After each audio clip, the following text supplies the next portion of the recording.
Bismillahirrahmanirrahim. Assalamualaikum warahmatullahi wabarakatuh.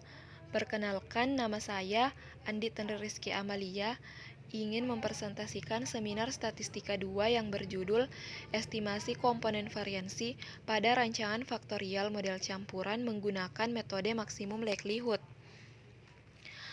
Adapun tujuan penelitian saya, yang pertama, mengestimasi komponen variansi rancangan faktorial acak kelompok lengkap, yaitu sigma beta, sigma alpha beta, dan sigma error dengan metode maksimum likelihood.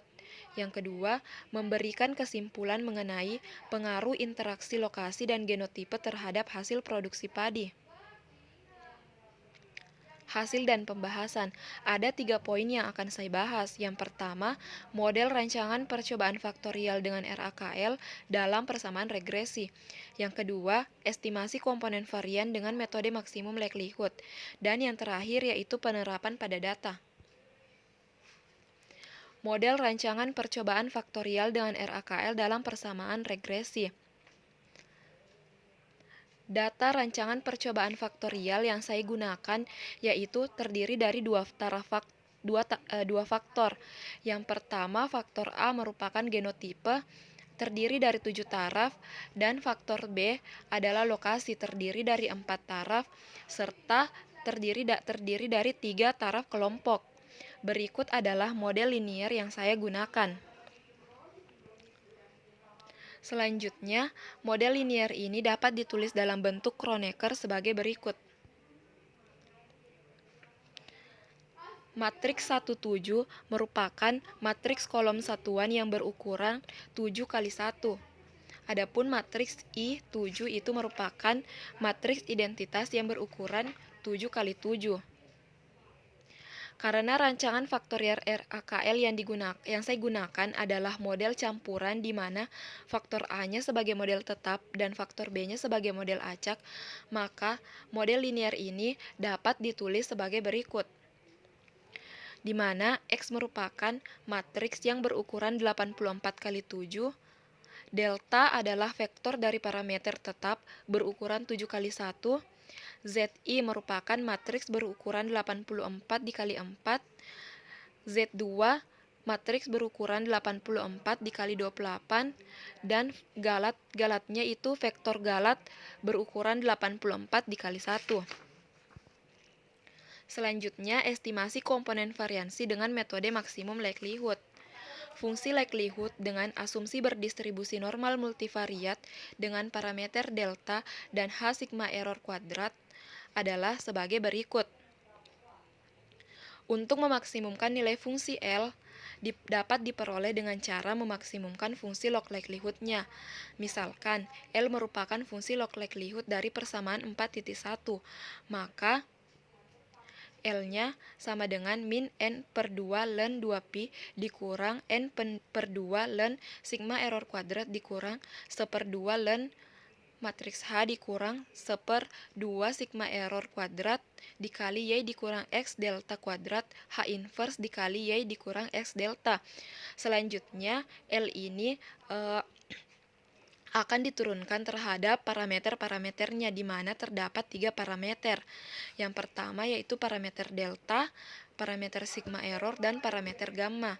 Untuk turunan terhadap delta, berikut adalah hasil turunan yang saya peroleh, di mana hasil turunan pertamanya yaitu sama dengan 1 per sigma error kuadrat dikali X transpose H inverse Y dikurang X transpose H inverse X delta. Selanjutnya, hasil turunannya disamakan dengan 0 dan menghasilkan nilai dari parameter delta, yaitu sama dengan X transpose H inverse X inverse dikali X transpose H inverse Y. Yang kedua yaitu turunan L terhadap sigma error kuadrat. Berikut adalah hasil turunan yang saya peroleh. Adapun hasil turunan pertamanya yaitu min N per 2 sigma error kuadrat ditambah 1/2 sigma error pangkat 4 dikali Y dikurang X kali delta transpose H inverse Y dikurang X delta. Selanjutnya, hasil turunan fungsi disamakan dengan 0 dan menghasilkan nilai dari parameter sigma error kuadrat. Turunan yang ketiga yaitu turunan L terhadap gamma I. Nah, gamma I ini merupakan parameter khusus yang digunakan untuk pengganti dari sigma I kuadrat. Berikut adalah hasil turunan yang saya gunakan. Namun, selanjutnya hasil turunan fungsi itu disamakan dengan 0. Dapat kita lihat hasil turunannya itu tidak dapat diselesaikan secara analitik untuk mendapatkan hasil yang eksplisit dari estimator gamma I. Namun, dapat diselesaikan secara numerik dengan prosedur Newton-Raphson. Adapun turunan parsial kedua dari fungsi log likelihood L terhadap gamma yang selanjutnya digunakan untuk prosedur iterasi Newton-Raphson yaitu sebagai berikut. Selanjutnya, setelah diperoleh turunan keduanya, selanjutnya dilakukan proses iterasi untuk memperoleh nilai gamma I yang konvergen berdasarkan persamaan 2.23. Yaitu selanjutnya penerapan pada data. Berikut adalah data yang saya gunakan, yaitu data hasil produksi padi di mana ada dua faktor genotipe ada 7 taraf, dan faktor lokasi ada 4 taraf, serta kelompok ada 3 taraf. Pengujian asumsi rancangan. Ada 3 pengujian asumsi rancangan. Yang pertama uji normalitas, yang kedua kehomogenan variansi, dan yang ketiga kebebasan galat. Untuk uji normalitas, uji yang saya gunakan untuk mengetahui apakah data menyebar secara normal, yaitu uji Lillie-Evers. Dalam uji ini, data terlebih dahulu disusun dari yang terkecil ke yang terbesar. Berdasarkan prosedur yang terdapat pada lampiran 5 dan tabel bantu uji Lillie-Evers yang terdapat pada lampiran 6, maka diperoleh nilai L0-nya sebesar 0,0798 dan nilai L tabelnya sebesar 0,0967. Karena L0 lebih kecil dari L tabel, maka data itu dapat disimpulkan bahwa H0 diterima, yang artinya data berdistribusi normal. Yang kedua yaitu uji kehomogenan variansi. Uji yang saya gunakan untuk memeriksa asumsi kehomogenan galat adalah uji Bartlett. Hasil perhitungan chi-square hitung berdasarkan persamaan 2.3 pada lampiran 8 diperoleh X-square hitungnya itu 2,458 dan chi-square tabelnya 5,9915. Karena chi-square hitung lebih kecil dari chi-square tabel, maka H0 diterima bahwa asumsi kehomogenan variansi terpenuhi. Selanjutnya, untuk kebebasan galat, berdasarkan hasil perhitungan, menggunakan persamaan 2.1 diperoleh nilai sisaan dan nilai dugaan, sesuai pada lampiran 10. Berikut adalah plotnya. Nah, pada plot ini dapat dilihat bahwa titik-titik galat menyebar secara acak atau tidak membentuk pola, sehingga dapat disimpulkan bahwa asumsi kebebasan galat terpenuhi. Selanjutnya hipotesis. Hipotesis yang akan diuji sebagai berikut. Untuk pengaruh utama faktor A, H0-nya alfa 1 sama dengan alfa 2 sampai sama dengan alfa 7 sama dengan 0, artinya ada faktor A atau genotipe tidak berpengaruh terhadap respon atau hasil produksi padi yang diamati. Adapun H1 terdapat alfa I tidak sama dengan 0, di mana I sama dengan 1, 2, sampai 7. Artinya ada faktor A atau genotipe berpengaruh terhadap respon atau hasil produksi padi yang diamati. Pengaruh utama faktor B, H0 sama dengan sigma beta kuadrat sama dengan 0, artinya tidak ada keragaman antar taraf faktor B. H1, sigma beta kuadrat lebih besar dari 0, artinya ada keragaman antar faktor B. Dan yang ketiga itu pengaruh interaksi faktor A dan faktor B, di mana H0, sigma alfa beta kuadrat sama dengan 0, tidak ada keragaman antar taraf faktor interaksi AB, dan H1-nya sigma alfa beta kuadrat lebih besar dari 0, ada keragaman antar faktor interaksi AB. Berikut adalah kaidah keputusan untuk hipotesis. Selanjutnya untuk perhitungan ANAVA. Langkah-langkah dalam perhitungan ANAVA yang pertama yaitu menghitung nilai faktor korelasi dan jumlah kuadrat total, jumlah kuadrat kelompok, dan jumlah kuadrat perlakuan serta jumlah kuadrat galat. Selanjutnya menghitung derajat bebas untuk setiap sumber variansi. Lalu menentukan jumlah kuadrat dari pengaruh utama dan interaksi. Pengaruh utamanya itu AB dan pengaruh interaksinya itu AB. Setelah didapat JK, maka kita menentukan nilai kuadrat tengah dari kelompok kuadrat tengah faktor A, kuadrat tengah faktor B, kuadrat tengah faktor interaksi AB, dan kuadrat tengah galat. Lalu menghitung F hitung dan menentukan F tabel.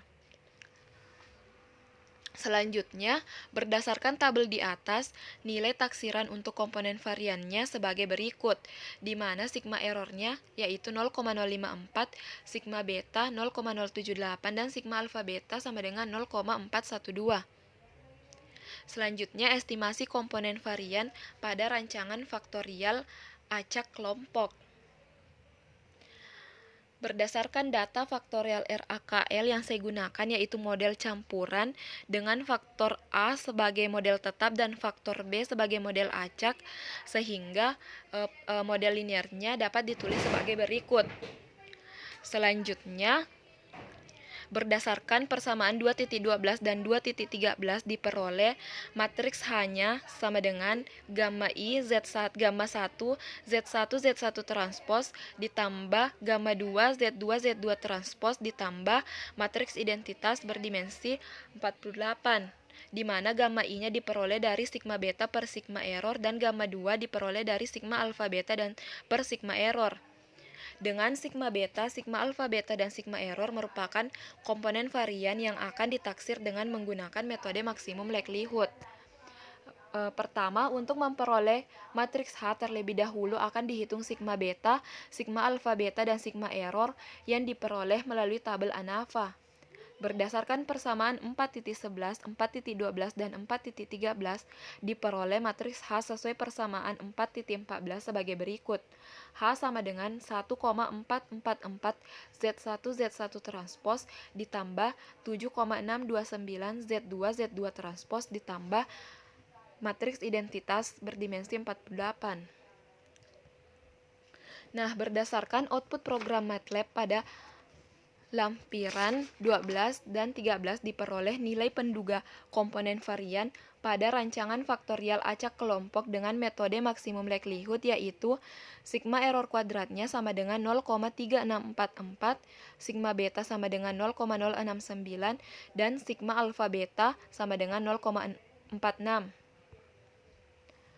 Berdasarkan hipotesis yang telah dirumuskan, yang pertama, nilai F hitung A sama dengan 1,324 lebih kecil dari F tabel sama dengan 2,66 sehingga H0 diterima, yang berarti tidak terdapat pengaruh nyata genotipe terhadap hasil produksi padi.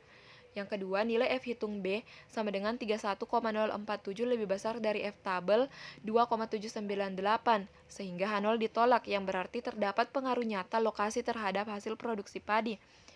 Yang ketiga, nilai F hitung AB sama dengan 23,882 lebih besar dari F tabel sama dengan 1,823 sehingga H0 ditolak, yang berarti terdapat pengaruh nyata interaksi antara genotipe dan lokasi terhadap hasil produksi padi. Yang keempat, nilai sigma beta yang diperoleh yaitu 0,069 lebih besar dari 0 sehingga H0 ditolak, yang berarti terdapat keragaman antar faktor B. Yang kelima, nilai sigma alfa beta kuadrat yang diperoleh yaitu 0,46 lebih besar dari 0 sehingga H0 ditolak, yang berarti terdapat keragaman antar interaksi faktor A dan faktor B. Kesimpulan dan saran.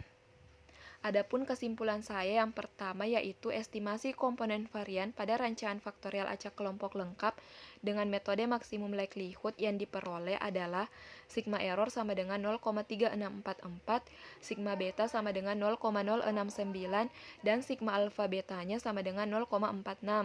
Yang kedua, berdasarkan hipotesis terhadap rancangan faktorial acak kelompok tidak terdapat pengaruh nyata lokasi terhadap tidak terdapat pengaruh nyata genotipe terhadap hasil produksi padi. Terdapat pengaruh nyata lokasi terhadap hasil produksi padi dan terdapat pengaruh nyata interaksi antara genotipe dan lokasi terhadap hasil produksi padi. Adapun saran saya yaitu penelitian ini membahas tentang estimasi komponen varian pada rancangan faktorial acak kelompok lengkap dengan metode maksimum likelihood. Model yang digunakan yaitu model campuran dengan faktor A bersifat tetap dan faktor B bersifat acak. Untuk penelitian selanjutnya dapat dilakukan kajian tentang estimasi komponen varian pada rancangan faktorial acak kelompok tidak lengkap dan menggunakan metode lain seperti metode restricted maximum likelihood. Terima kasih. Sekian presentasi dari saya. Assalamualaikum warahmatullahi wabarakatuh.